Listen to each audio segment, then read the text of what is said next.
Yeah, remember the name. Jazz Takhar, best in the game. Mamba mentality in his own lane. So better pay attention to what he be saying. Get the message, ain't no question. Giving advice for any investment. Welcome to the broadcast, the Jazz Takhar podcast. This is essentially my annual visit from none other than the CEO of Canada's largest real estate franchise in the country, Royal LePage Canada. I'm talking about none other than Mr. Phil Soper. How are you doing today, buddy?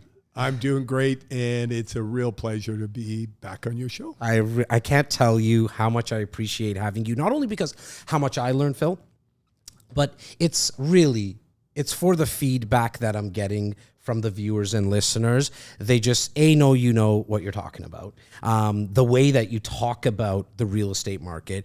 In our past episodes, we've spoken about other, passions you have, because you have a lot of stuff that's happening. I mean, busy life. You're the CEO of Canada's largest real estate franchise. That's huge, bro. It's so big. I'm honored every single time I get to have you on, now it's the couch. Before it was the chairs in my old studio. But you're talking about, you were so busy. You still give us the time. You're on a red eye from Phoenix. You always come around. I love seeing you at the awards ceremony, the energy you bring. But what's been going on? I haven't had you on the podcast for about a year and a half. And then you joined myself and Simeon on a brunch with REC during kind of late COVID time, lockdown time. So what's been going on this last year kind of in Phil's life? Well, you know what? For the real estate industry, it was a tough 12 months.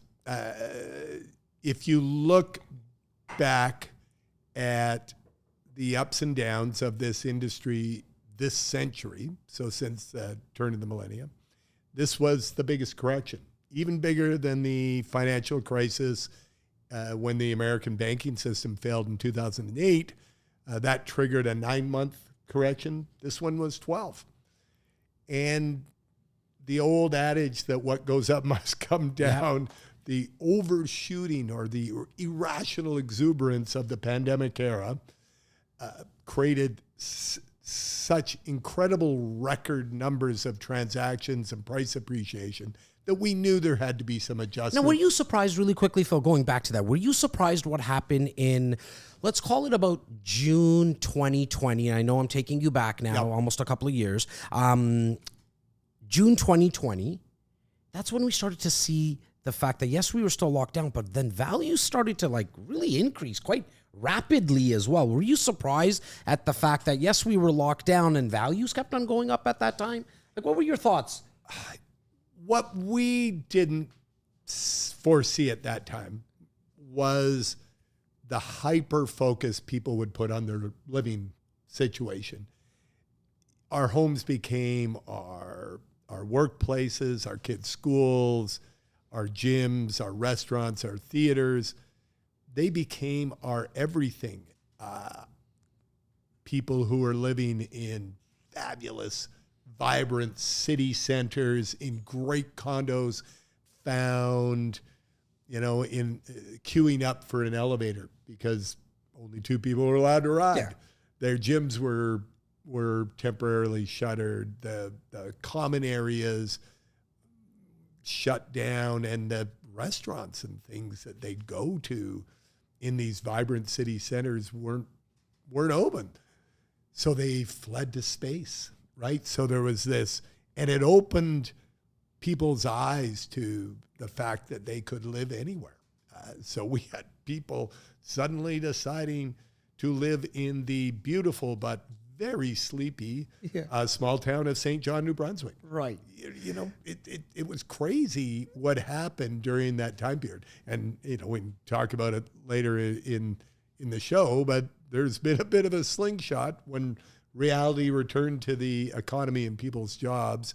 But during that mid-2020 to through March of 2022, there was a run on real estate. Right. Now, I should say right at the outset, for your non real estate professional audience. Which is, and just so you know, Phil, just for context, brother, it's about 50%. Okay. It's 50% realtors and entrepreneurs, people in the real estate industry, I apologize, and then 50% investors, heavily weighed to investors. Okay. So for the consumers out there, the end users of our brokerage and mortgage services and such, the price appreciation we saw during the pandemic, yes, we gave back some of that during 2022 in this 12-month correction, but prices remain well above what they were pre-pandemic, well above what they were. People forget that in the call it March of 2020. I think people forget that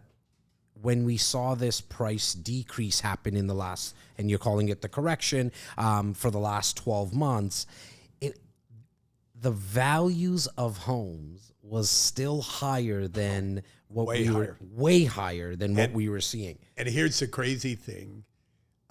We just yesterday released the Royal LePage house price survey, which Royal LePage has been doing for 60 years, used by the Bank of Canada for their analysis, used by RBC for their affordability calculations. It's a critical piece of economic data in Canada. And what it showed was the correction ended. It ended in the middle of March. You knew that because you were there. Yep. You were hand-holding your clients into properties, and suddenly they'd find themselves, with competition again, right? We're seeing it everywhere, specifically in the GTA. And I definitely want to talk to you about the rest of Canada, hence why I have you on, because you're one of the few guests that I'm able to bring on that have kind of that coast to coast. You have the coast to coast, but yes, continue.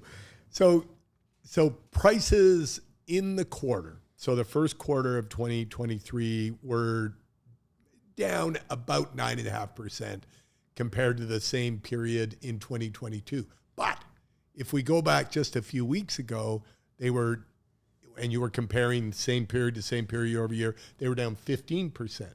So what we see is the gaps narrowing.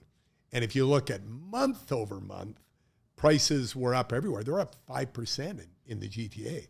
Like, that's a big leap for a market that a lot of people out there still think prices are falling. And so what would you attest that to? I think that's going to be the question on a lot of people's minds. It was the trigger of the Bank of Canada indicating that the rate increase program had ended. So approximately a month ago, the first time in a year, the Bank of Canada said, we're not raising rates. They'd raise them steadily. The quickest, fastest, most aggressive rate increasing program. I think it was 8 increases consecutively. Exactly, over 12 months. And they meet 8 times a year, approximately every 6 weeks, and then say what they're going to do. And what did those increases do? They slammed the market. People moved to the sidelines, not because they didn't have the capacity to buy. For some people, maybe the bump in interest costs took them out of the market. But for most, it was just they were afraid. And people get afraid all the time. They get afraid in stock markets. They get afraid in business decisions. And they get afraid when it comes to investing or buying for personal use a property. So they moved to the sidelines, and they just stayed there until the bank said, we're done. Well, guess what? That triggered a turnaround in the market, and we could watch it. We could watch the level of transactions rise and prices. For the first time in a year in March, we were the overall, if you take all our transactions, they sold for more than the list price of all those transactions. So you guys are doing a great job pricing your product, by the way, because you're hitting the number, which was really tough during the pandemic, right? You had no idea what to list them. It was really, really tough to. You had to it was like a like an auction of rare art. I was gonna say, like we used to say back then, we might as well just list this for $1 and see what happens, because it really is like a crapshoot trying to figure out the marketing price. Should we go right at market value based on what the last couple of homes or condos sold for, or do we go even below to drive up some more interest? You got it, and so you're back to nailing the number, and you're getting really close to, even though we're seeing a lot of multiple offer situations, call them bidding wars. Yeah. They're starting below asking, and they're ending up somewhere. At least this is what we're seeing in the overall numbers. What are you seeing in your practice? Well, so right now in the GTA specifically, if you look at areas like Brampton, Durham region, Toronto proper, so like the 416s, the metric I always look at, and I'm very curious to get your thoughts on this, is months of inventory. Yep. So for me, that just tells a story in terms of, well, what type of market are we in? And so start of 2023, so which would have been December stats, and then what comes out in February would be January stats, we were north of 3 months in a couple of those areas, and like 2 months and 3.5 weeks in majority of, if not all of those areas I mentioned. And then a funny thing started to happen. In February, we started to get to 2 months and 2 weeks. Right. And currently, at the time of this recording, we're sitting in April, so the March's stats, they're all actually south of 2 months now. Yeah. And so now we're seeing a month of 3 weeks, which tells us, well, when there's a property listed for sale, we are seeing, to your point, with no changes in interest rates, we're starting to see a lot more than 4 or 5 offers now. And so what I think people forget to think, like what they miss out on is when there's a property listed and there's 87 showings in a week, and then there's 32 offers on that property, well, only one person goes home really happy that night. And the other 31 are still looking for a home. Yeah. At bare minimum, what I'm seeing is out of that 31 in that example, 20 people are for sure still going to go and say, honey, we lost that one. Let's go look up for the next semi-detached, detached home that comes out. My wife drove me through that process during the pandemic. Oh, wow. I didn't know this. It was a cottage. Okay. So I've never been a cottager. That drive up into the woods and stuff. It's just the city has lots going on. And so she wanted the open space as well, though. We had our oldest. Okay. Got married during the pandemic. Congratulations. And I was going to, And awesome. They had their first kid. Oh, my God. So we have our first grandkid. And suddenly, and my wife's literally a Bay Street lawyer. Okay. So she's not, prone normally to flights of emotion. But in this case, it was like, we need a cottage. And I go, why do we need, we've got a grandchild. Our kids are, and it is true, they're kind of spreading their wings, and 2 of them are married off out of 4, and now we just have another one engaged. And she has this vision that we'll never see our children unless we have a cottage. Right. You got to host the parties. You got to bring them. Fine, let's take our time. No, we need it now. And I'm going, we're in the middle of a crazy market. I do this for a living. Could you please just wait a year? Just wait. No. So what do we end up in? We end up a couple of good Royal LePage agents up in cottage country helping us out. We get outbid. And with each one, I can see her level of anxiety rising and rising. And the final one that we ended up purchasing, I think there was 14 bidders or something, and it went for 30% over asking. Okay. And she was happy as could be, and she's still happy. So happy wife, happy life. Okay, yeah, 100%. But we overpaid for then. Now, right. By next spring, we'll be fine.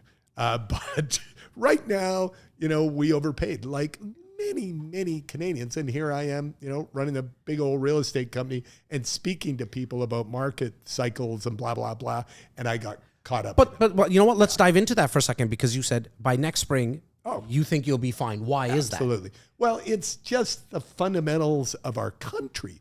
Canada is a rocking place to live. We have the most successful immigration program in the world. Why do I say that? Not just numbers, but the numbers are there. We relative to our population, we're growing as fast or faster than any other nation in the world. 500,000 people coming into the country. Yeah, they're way, way faster than the United States, which, depending on who's in the White House, they either shut the borders or they throw them open, but they're really inconsistent.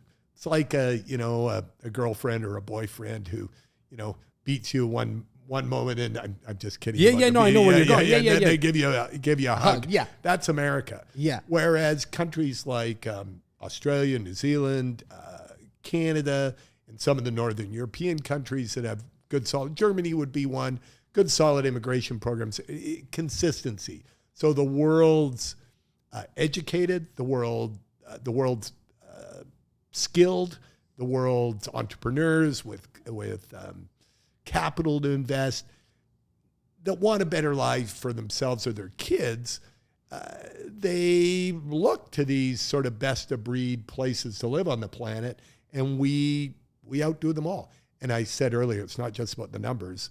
The other part of the equation is culturally, we've magically reached a place where new Canadians arrive and they quickly become contributing members of our society. Do you think they're that working? Go ahead. Sorry. They're working.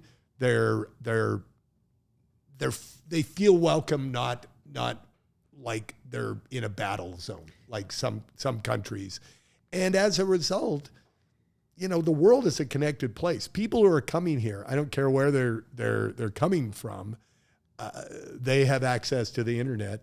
They find you on the internet from I do a video or two a day. Places. Exactly.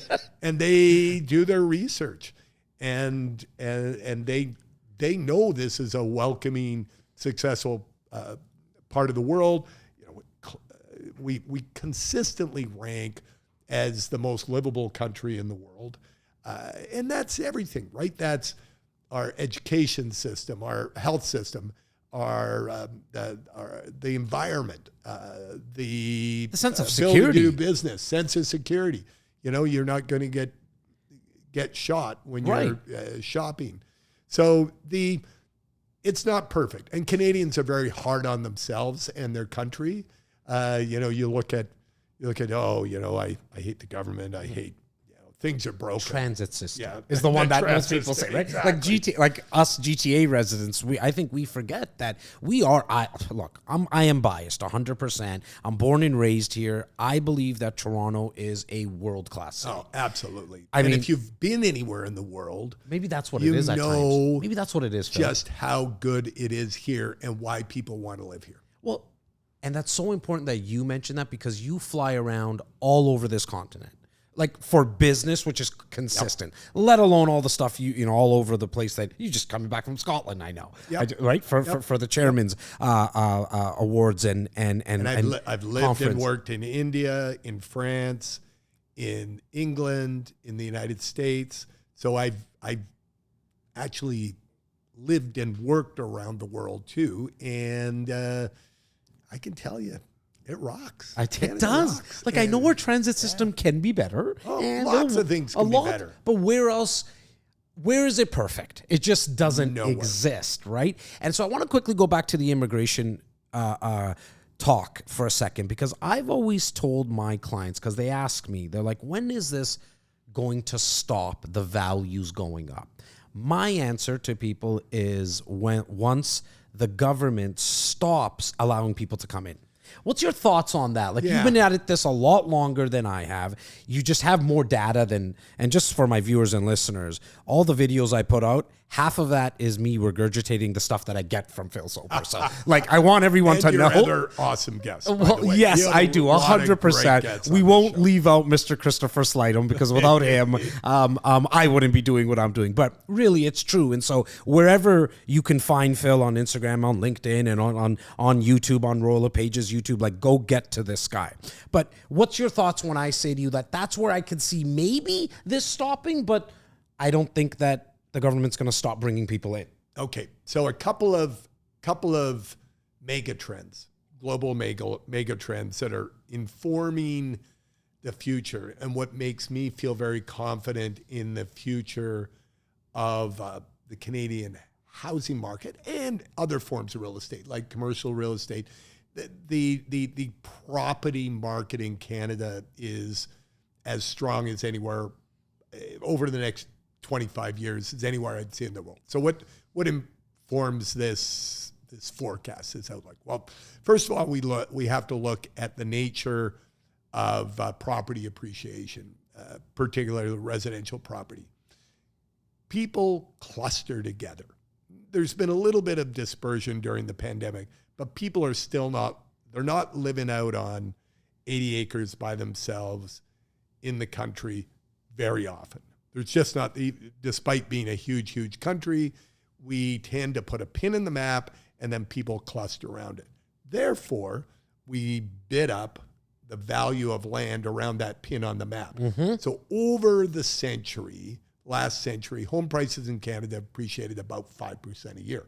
And you go, well, normal inflation's half that. How could it be more? It's because of that artificial rarity we create by clustering around one spot.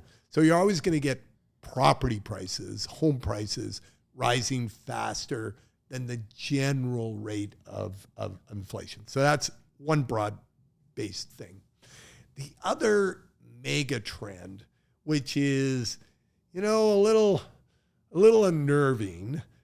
We've got it right, but as a global society, we're going to have to give it a lot more thought because it is a challenge, and it's depopulation.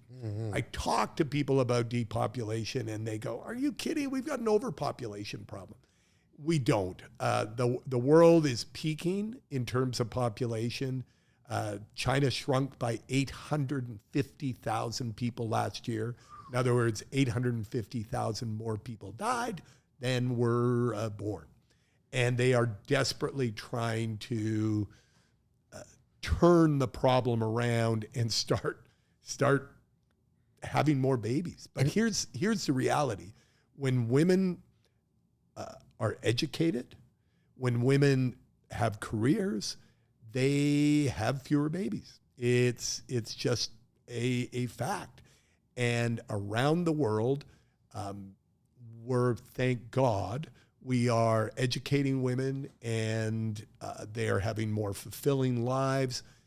The challenge is we're not hitting in almost every country in the world. There are exceptions, Sub-Saharan Africa, parts of the Middle East and Asia, but in most countries in the world, we're not hitting. You need, the math is 2.1.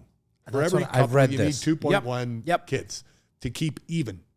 If you look at Japan or Korea right now, which are two examples of advanced economies, South Korea, that are in trouble, they're only having 0.8 babies per woman, per couple, call it. So think about that.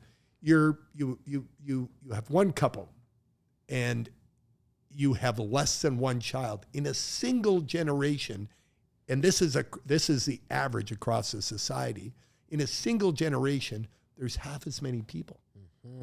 I mean, what happens when you have half as many people every generation? Well, what you get is, a 1970s, 80s Detroit, right? Where when the automotive industry went through a huge crisis, and people are abandoning homes, businesses are shuttered. The government of Japan right now has declared it the biggest crisis they've faced since the Second World War. And so people are trying to address it with immigration. The problem is it takes a cultural shift. It's like your real estate business, your company. It has a culture. If you've got a toxic work culture, and the owner of the business stands up one day and says, "We need a new culture. So tomorrow we're going to have a positive culture, not well, guess what? It's not that easy. It's not going to happen next week. No, exactly. It takes time to build culture. And we're talking about, a business. Imagine a nation. So So they are struggling. Countries, Italy would be another one where they have very low birth rates and they don't have a tradition of welcoming the world. We do. We're in very lucky position. About 6 in 10 new Canadians that are welcome arrived with highly desirable skills or capital. Compared to in the United States, about 1.5. So their economic immigration rate is about 15%. Ours is 60%.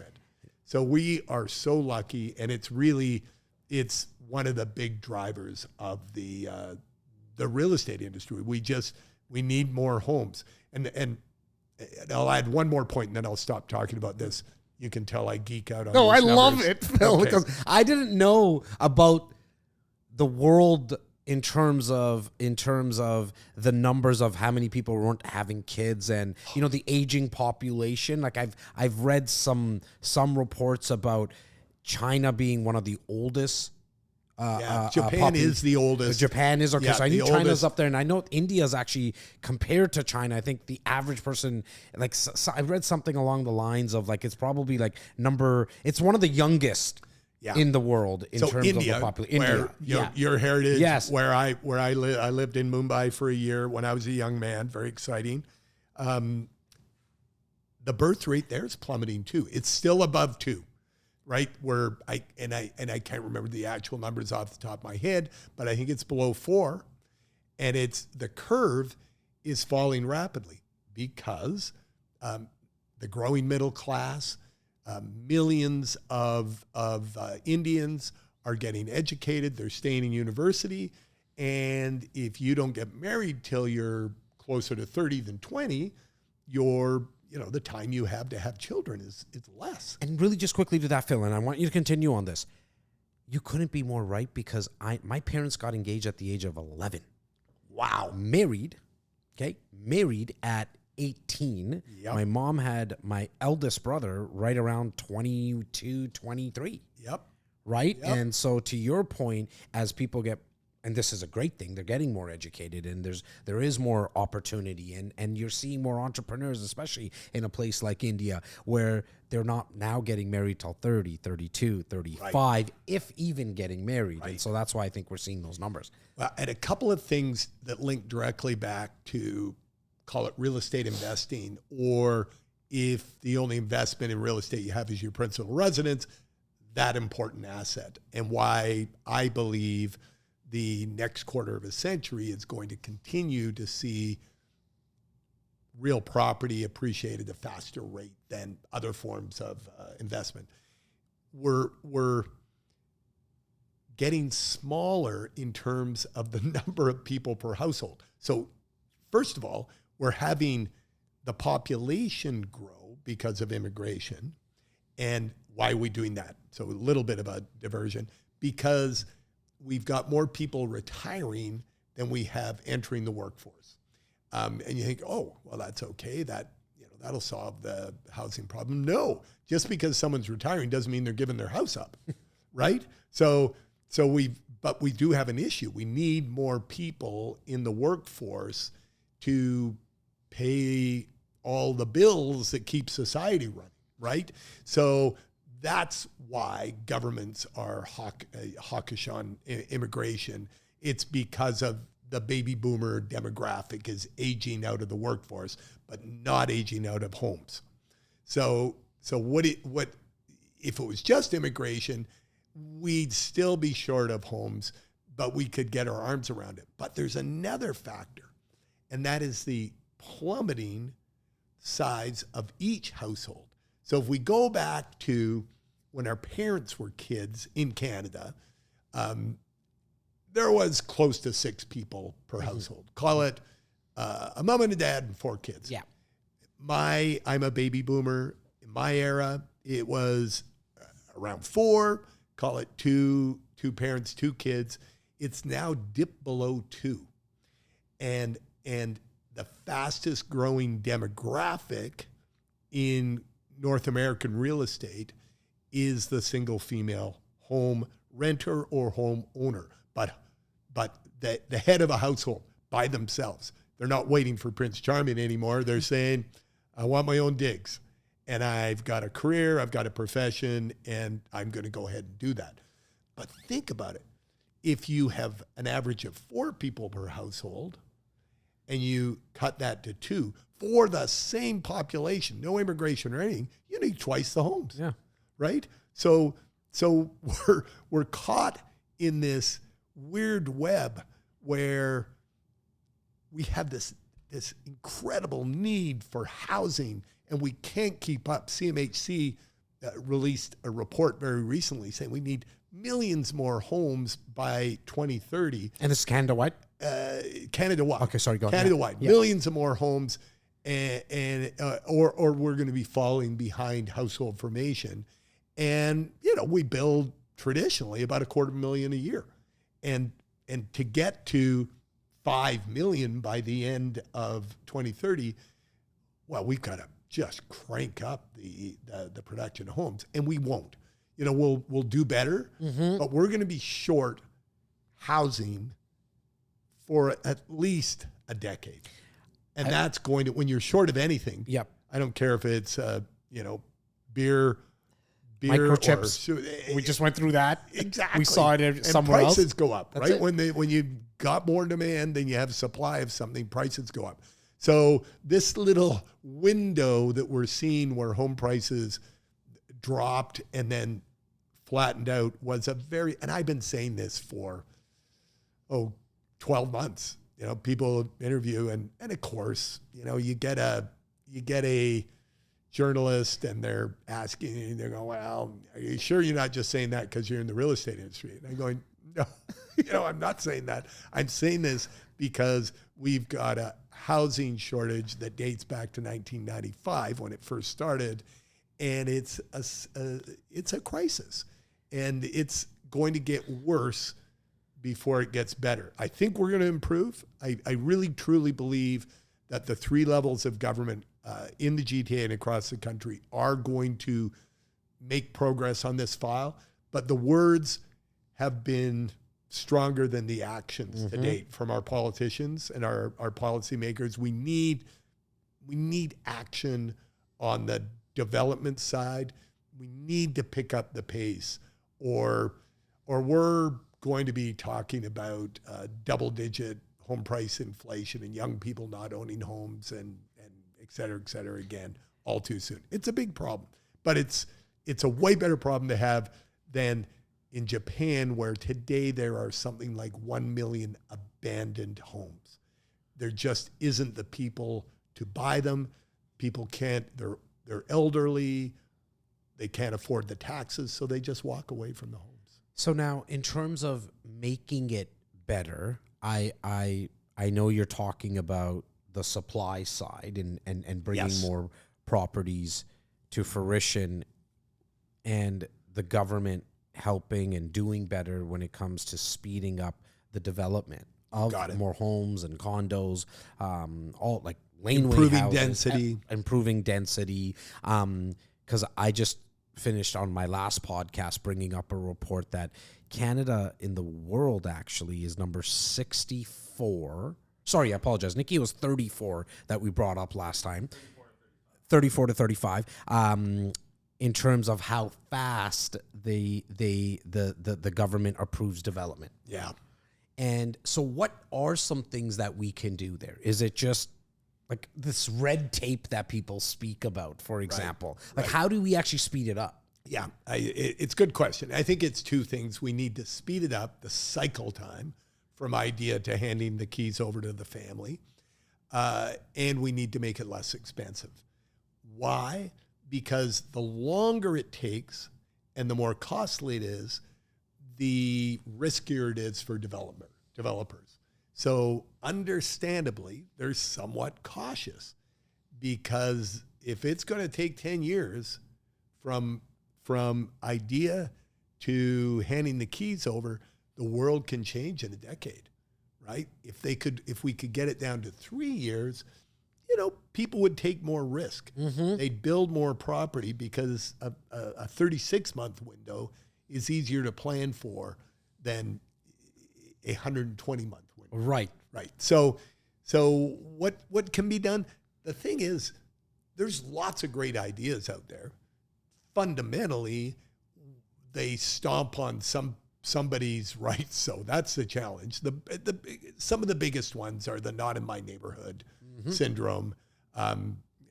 I lived for 20 years in Lawrence Park in North Toronto, and God bless them, neighbors who everything, people want, they live on this expensive dirt, and they want to have a home that's more reflective of how expensive the land is, and say they're in a low ceiling 100-year-old home. Of course they're going to want to redevelop the property.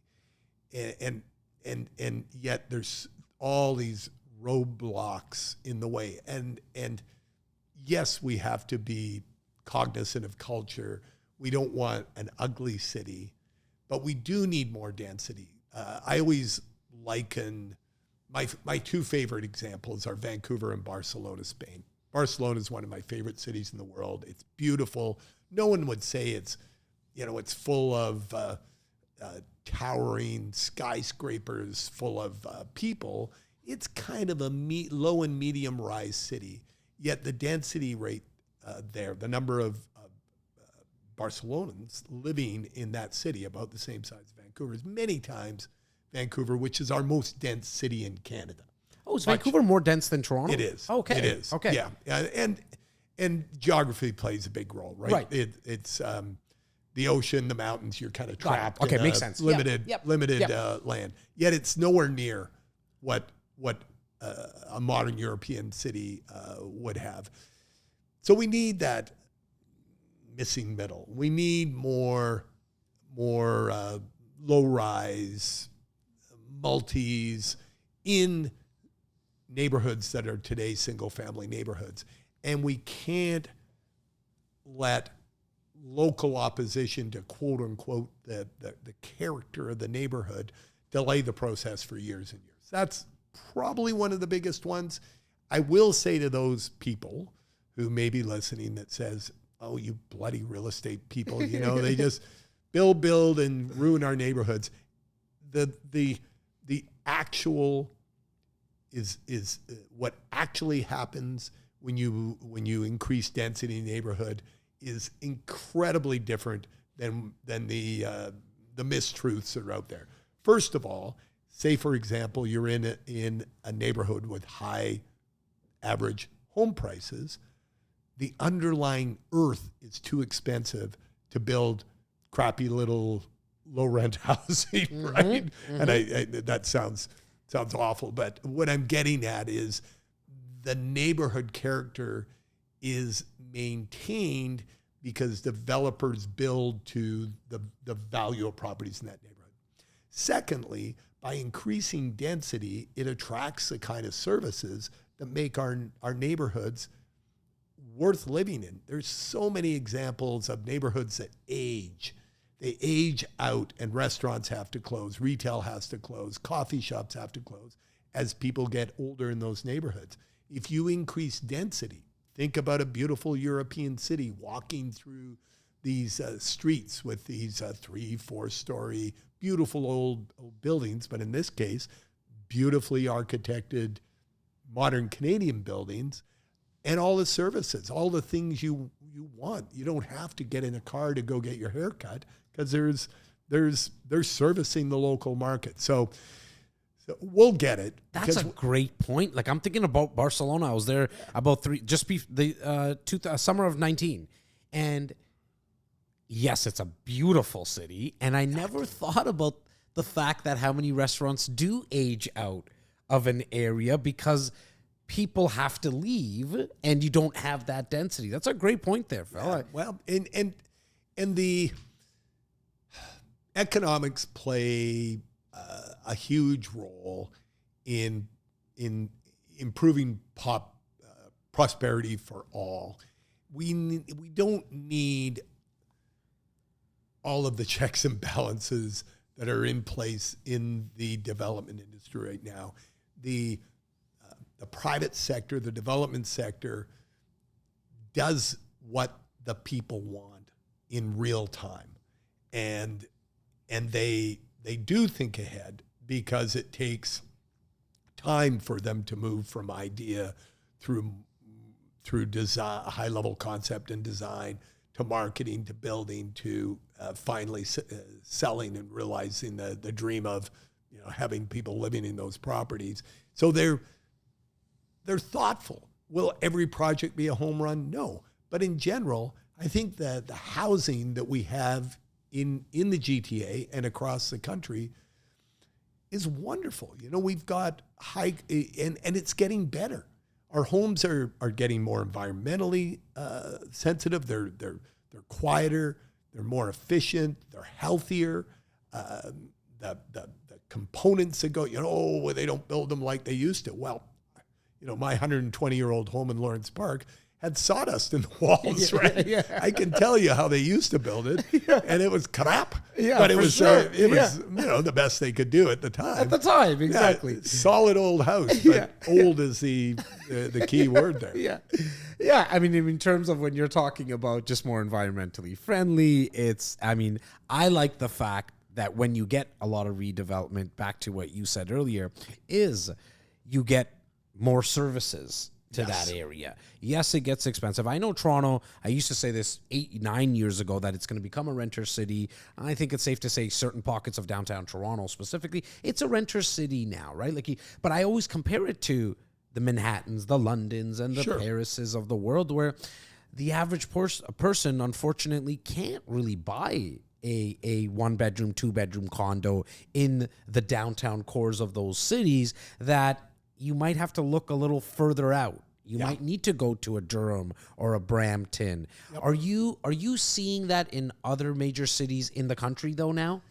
I know Vancouver's kind of our cousin when it comes to real estate. Yep. The values, it's probably a little bit higher. Sometimes we're a little bit higher in terms of average. But what about all the other, like the Calgarys, the Albertas, the Montreals? Because you've been doing the tours for years across the country with Royal LePage. What are you seeing now in some of these other major cities? So it's a much healthier pan-Canadian picture today than it would have been 10, 20 years ago. So what do I mean by that? There's vitality in our smaller cities. There's vitality in St. John's, Newfoundland, in Moncton, New Brunswick, in Saskatoon, Regina. And particularly, it got a big uptick, shot in the arm during the pandemic. And I believe it'll stick. Why? Because people realized that there were careers that were possible living just about anywhere. If we look at the flow of referrals within the Royal LePage company between Prince Edward County down the road, down the 401 towards Belleville, Kingston, and the GTA, it's insane, the amount of traffic, because certain people have decided that they want a quieter life. And, property there it's gone up a lot in price, but it's a lot cheaper than the GTA. And it's beautiful there. Oh, and it's beautiful. Beautiful, right. Yeah. And we're seeing this right across the country, where we've got a little bit of a movement in and out of all cities now, as opposed to just out. For decades, the Atlantic Canada, Saskatchewan, to a lesser degree Manitoba, and Quebec were net donors to the country. So people grew up and they left, right? Because it wasn't vibrant. They're, how am I going to earn a living living in Fredericton? And that has changed now. Yes, there are still lots of young people moving to Toronto from Fredericton, but now there are young families moving to Fredericton from Toronto. So there's a settling out, people buoying economies right across the country. And sadly, we have real estate shortages, housing shortages in our secondary markets. We got housing shortages in previously sleepy real estate markets like Windsor, Ontario. And now they're boisterous real estate markets. Real estate prices are rising and there's housing shortages. People are spreading out. Now, most of the growth is still going to happen in the Golden Horseshoe, Southern Ontario. Why? Because most new Canadians end up living in the Golden Horseshoe area. And we talked right at the outset of the podcast, there is a pendulum swing back to requiring people in office. One of the major U.S. banks, might have been Bank of America, announced this morning that its senior leaders would be required to be in office 5 days a week. Okay. Yeah, Dave McKay, the CEO of RBC, a couple of weeks ago, released an edict that all employees had to be in office now 3 days a week. It was previously 2. So, and that's a bit of a bellwether in the the financial services area. You get the country's largest financial institution going, 60% of the time I want people right in the office collaborating, working. And if you move to cottage country, 2.5-hour drive, and you're going to have to do a 5-hour commute 3 days a week, suddenly, the Walden's Pond kind of gig you got going doesn't look very peaceful. On a day like today, it's okay. It's exactly. But not in the middle of Oh, January. no, a rainstorm or traffic. Oh, Right, God. yeah. And when it gets up to, 35 and you're cooking in bumper to bumper. So people are moving back to the city. We saw that in our spring recreational property report that we released a week ago, a pendulum swing where recreational property is returning to its traditional role as a getaway for urban livers. Whereas during the pandemic, it had become a bit of a lightning rod for the work from home crowd, and people were choosing a cottage for their principal residence. Well, not when their job is requiring them to be in the office 3 days a week. And I believe more and more businesses, to remain competitive, it's all about competition. Say you're in the software development world. That may be a bad example because software developers have traditionally had more flexibility from working from home. Say the white collar side of the manufacturing business, design, accounting, HR, whatever.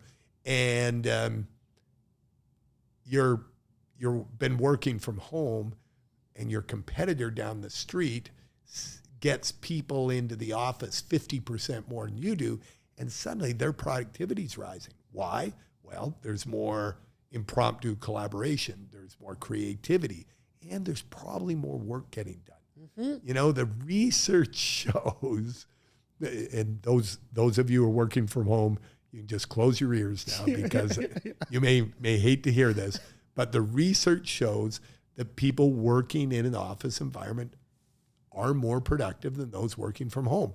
And the layperson's explanation is the collision between personal family to-do lists and business to-do lists. 100%. When you're busy as hell working from home when you're in a meeting, but what happens in that 2-hour gap in the afternoon when you've got a million things to get done around the house? During the lockdown, my wife would ask me to do 15 to 20 things during like the regular business hours. Exactly. And I would be like, Sony, I don't understand. I'm working. Like, how did this all get done when I'm not here? And I would like, I'll get it done when I come home. But yet, it was really odd the amount of work I was asked to do during those times. But what was your thought process, like as the CEO of Royal LePage Canada, when you were allowing people to work from home, and then how does that differ from now? Like, what's your thoughts? Because I completely agree with everything that you said. I tried to get my guys and gals back as quickly as possible, the ones that felt comfortable, because I also actually think it just helps with promotions, because a lot of promotions happen not necessarily in the boardroom meeting. It's maybe just by the hallway conversation that happens. You get to know what Yas is really wanting to accomplish, long term in his career, and then I take that into kind of my subconscious, and then the next time something opens up, I'm going to give him an opportunity. Right. What was your kind of thoughts around that? Well, the biggest thing is we've got, and this is part of the reason home prices are rising again, we've got historically low unemployment. Everybody's working. As a matter of fact, we've got hundreds of thousands of unfilled jobs in Canada and in the United States. So for an employer like me, you don't want to be the only, jerk asshole boss who's saying, damn it, get your ass into the office, because you don't want to lose your good people that are part of what created that awesome culture. And when you survey employees, and I'm talking about office workers, marketers, accountants, technologists, that sort of thing, they love working from home. Paradoxically, they also love it when they're in the office and they're mixing with their coworkers and stuff. But they love the option of working from home. So because they love it and I love them, we let them work from home, and we're gradually moving it back. Some of our groups are back in 3 days a week. Some are back in 2 days a week. I ask leaders, senior leaders, to make sure that they're leading by example. But there isn't anyone, including me. Now, I'm on the road a lot, so I was never sitting in my office 5 days a week. But I do enjoy, setting up meetings remotely in January and bopping around the country. One of the things the pandemic has shown us is that we can reach out and talk to and touch people electronically, like you're doing here with your media, and thank goodness. I mean, that's beautiful. We have in-person kickoffs now, but we continue with our virtual kickoffs because you cover more people. Big company like ours, 22,000 people. You need different communication channels to touch more of them. I want to just quickly, before we wrap up, I would be remiss if I wasn't a little selfish, and I wanted to, ask you and talk to you quickly about, since we first did our podcast, it was probably about 3.5 years ago since our first episode. My team has grown. My team of agents have grown, but I also have another organization where I help and train real estate agents, and so that team of mine has grown. What's your leadership style, Phil? Like, I want to kind of get into that brain of yours, your style of leadership. Because I'm now growing out my team, and hence why I said the selfish part, because I like to learn from someone like yourself who's already been down this path already. Yeah, it's a good question, and certainly, as I know you, we have certain things in common. One of them would be we're both good looking. Exactly. Okay, damn good looking. Okay, thank you. Damn good looking. Yeah. So. If we don't tell ourselves, Phil, sadly, ladies, taken, but send those cards and letters anyway. Yes, please. Yes. So we're optimistic, happy guys, right? So that I couldn't take that away from my leadership style. I'm not the grim, or grim would be the wrong word. I'm not a 100% serious boss. Okay. I like to know about my colleagues' lives. I like to know who they are as people. I remember years and years ago, young guy, and I aspired to be in management. I was working for a big multinational IT company, and the thinking back in the 80s was a boss couldn't be friends with their employees, right? There's hierarchy. And that was drawn straight from the military-based models, command and control, pyramid-based business model.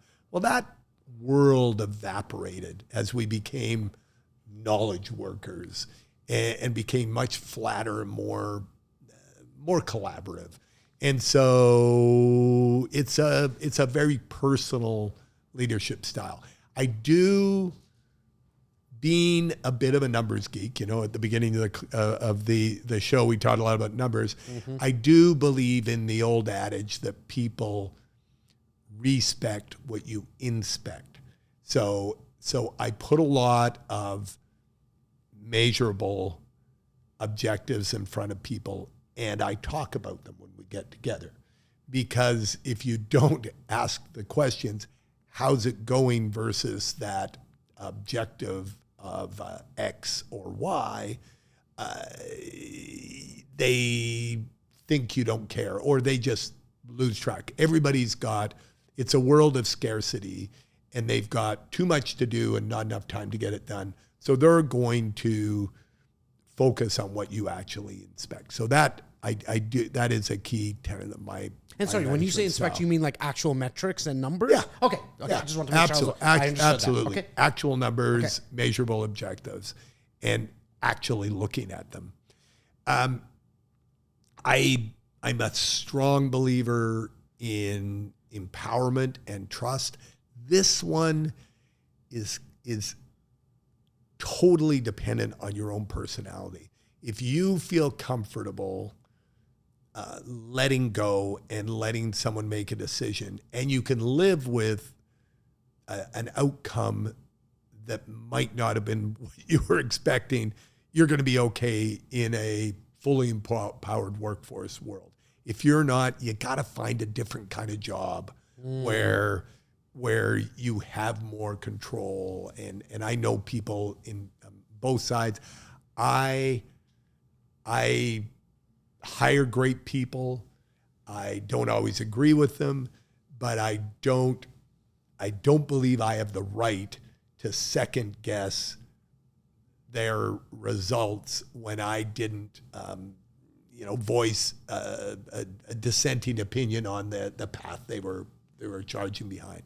So I just accept it. And I think another one, and this is a little bit of a stream of consciousness discussion on management style, I think a selectively short memory is helpful in leadership, because if you dwell on mistakes, and we make a lot of mistakes, not everything we swing at is going to be a home run.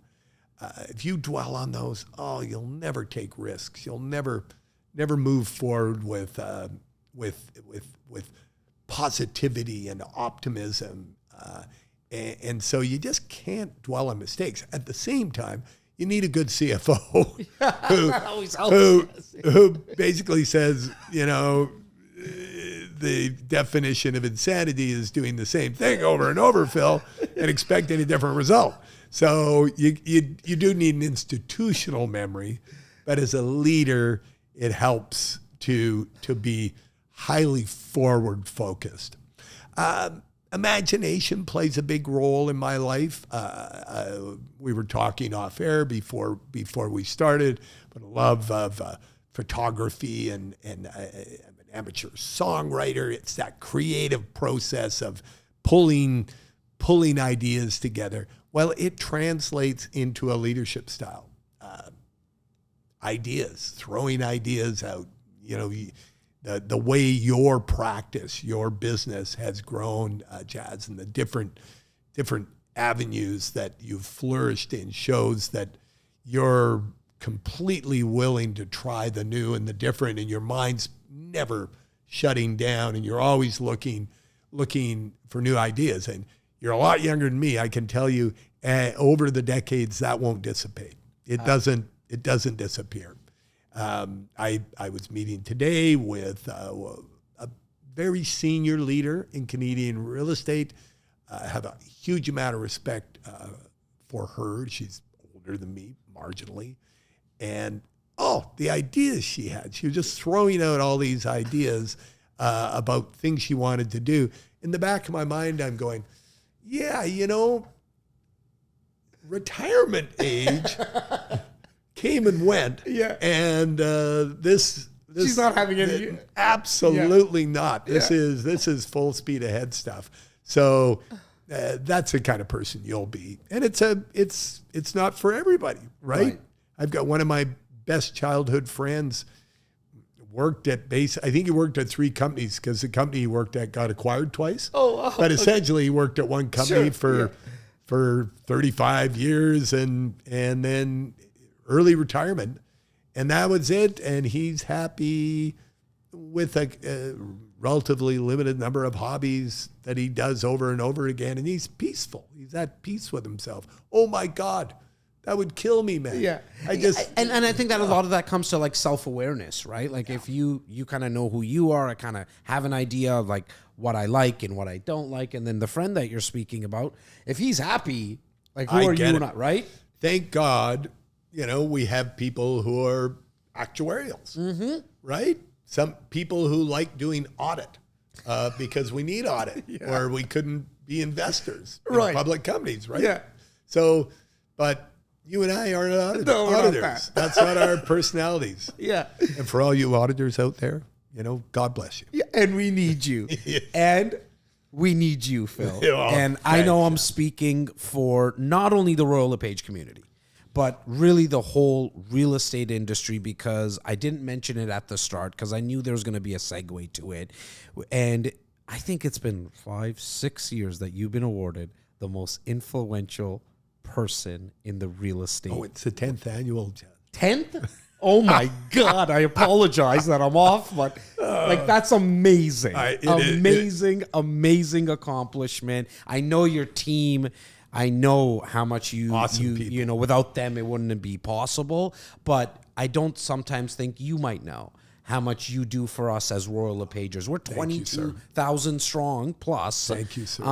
And to have a leader like you who is approachable, who does this with his members and his friends and his family. I can't thank you enough. And thank you so much for being on the podcast today, Phil. My great pleasure. Thank you. It was a stimulating conversation as always. Thank you, my brother. Take care. Thank you so much.